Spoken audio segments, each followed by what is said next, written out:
Fala pessoal, nós temos aqui um exemplo de multiplicadores de Lagrange com duas restrições, o que não faz dele duas vezes mais difícil que uma utilização de multiplicadores de Lagrange com uma restrição só. Você vai ver que esse exemplo é bem tranquilo. Mas antes disso, essa é a hora que eu peço aquela sua curtida no vídeo e a sua inscrição no canal, porque isso significa muito pra gente.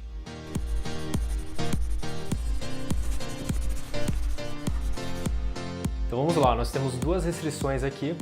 A restrição x mais y mais z, que é igual a 32, e a restrição x menos y mais z, que é igual a zero. Nós vamos chamar a primeira restrição de g de x, y, z e a segunda restrição de h de x, y, z. Então nós temos aqui o nosso g de x, y, z, que é igual a x mais y mais z, que por sua vez é igual a 32.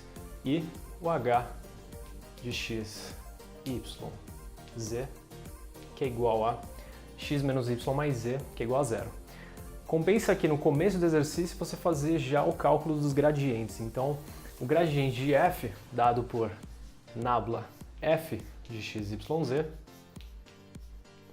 ele é igual ao vetor composto pelas derivadas parciais com relação a x, y e a z dessa função. Então, derivando esse cara aqui com relação a x, y e z são constantes, a derivada de x vale 1, então essa derivada vale 1 vezes yz, ou seja, yz.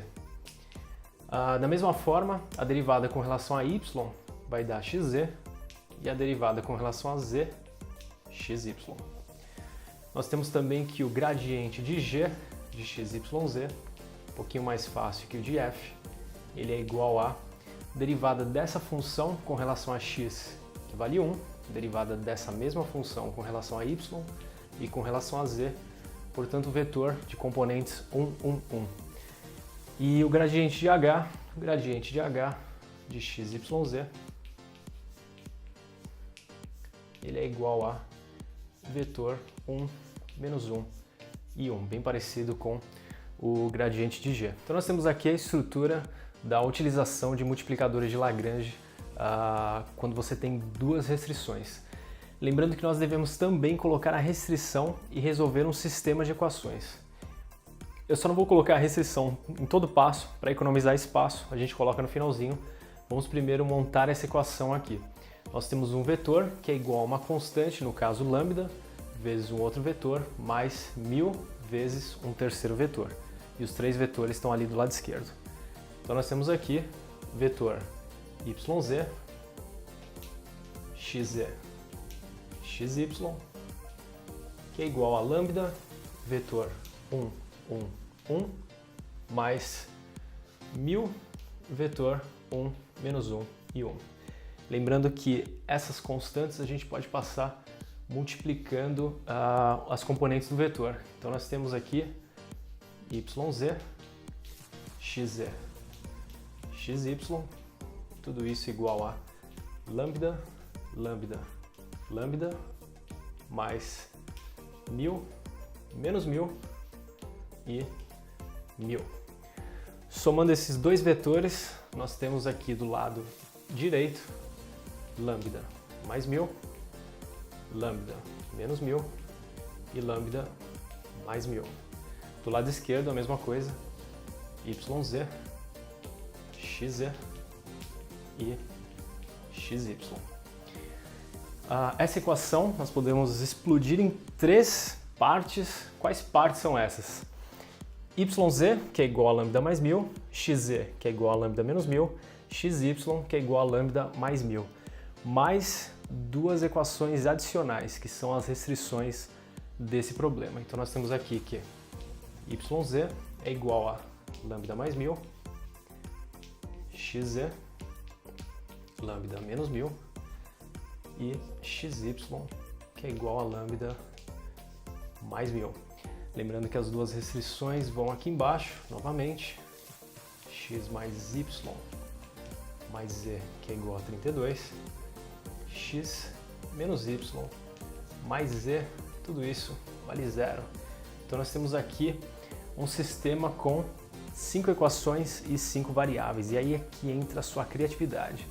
Você precisa resolver esse sistema sem cometer nenhum crime, por exemplo, dividir um número que poderia valer zero, passar ele dividindo para o outro lado da equação. Isso acaba com o problema.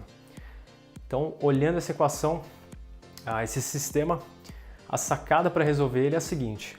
Nós temos aqui duas equações que são bem parecidas, a primeira e a terceira. Por que são bem parecidas, mas não são iguais? Porque o lado esquerdo delas é diferente. Porém, se o lado direito delas é igual, quer dizer que YZ, que é o lado esquerdo de uma, é igual a XY, que é o lado esquerdo da outra, ou seja, o X é exatamente igual a Z. X é igual a Z.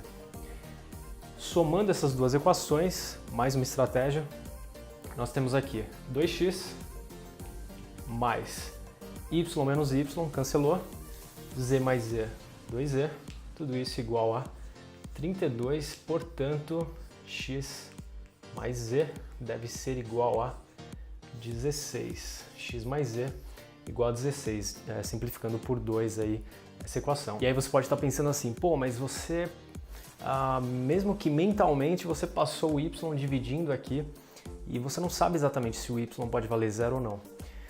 Na verdade, o y não pode valer zero, por quê? Se o y for zero, esses dois termos aqui serão zero. Então nós teremos x mais z igual a 32 e x mais z igual a zero, que é uma contradição. Então nós podemos garantir aqui de fato que o y ele pode ser passado dividindo aí, o y não vale zero. Então se nós temos aqui x mais z igual a, aliás, x igual a z e x mais z igual a 16, nós temos que x mais z, que é igual a x, é igual a 16. Se 2x é igual a 16, o x vale 8. Se o x vale 8 e o x é igual a z, o z também vale 8. E quanto vale o y? Bom, a gente pode jogar, por exemplo, nessa equação. Eu sei que o y é igual a x mais z, passando esse y para o lado direito aqui.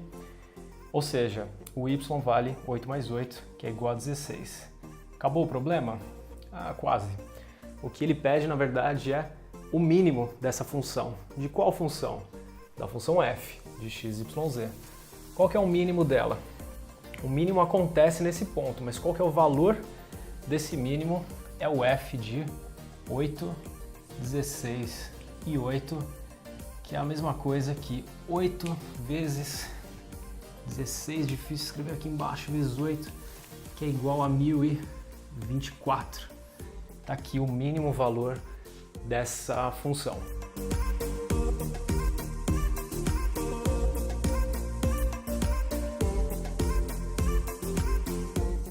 Não se esqueça que aqui na descrição desse vídeo você encontra a nossa lista de exercícios totalmente com respostas sobre multiplicadores de Lagrange. Você encontra também o link para o nosso curso online de multiplicadores de Lagrange, se você quer aprofundar mesmo esse tópico.